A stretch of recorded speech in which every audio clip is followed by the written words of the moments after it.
तू ताईला फोन केला होतास? ताईला नाही, भाऊजींना केला होता. काय म्हणाले? काही म्हणाले नाही, ते हॉस्पिटलमध्ये होते बाबा.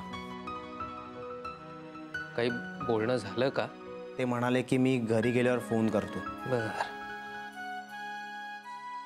पांडुरंगाच्या कृपेने होईल सगळं व्यवस्थित. बाबा, भाऊजी म्हणत होते की ही सोनोग्राफी फार महत्वाची आहे.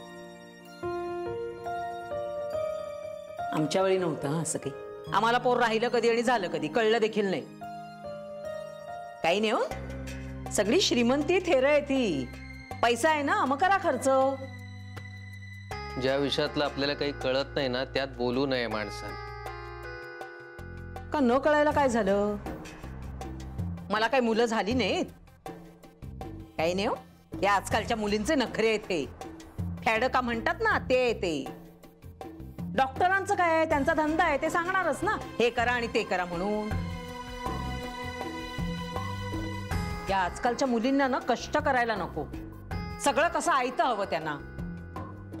मग कसं होणार?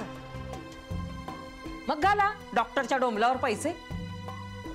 त्यापेक्षा घडाघडा कामं केली ना तर कसं बघा सगळं सुरळीत होतं की नाही.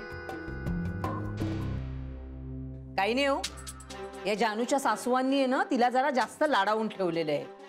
सगळं कसं हातात. असं कुठे असतं का? सासूने सासूचा रुबाब दाखवायला नको का? सासूने स्वतःचा मान ठेवून राहिलं पाहिजे आणि सुनेने घरच्या जबाबदाऱ्या घ्यायला नको.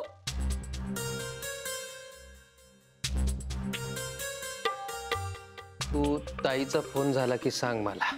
हो बाबा. काय आता तुम्ही कुठे निघालाय? पाय मोकळे करून येतोय जरा. पांडुरंगा, जा, नाहीतरी तुम्हाला माझ्याशी बोलण्यात कुठे उत्साह असतो म्हणा. तरी कशाला.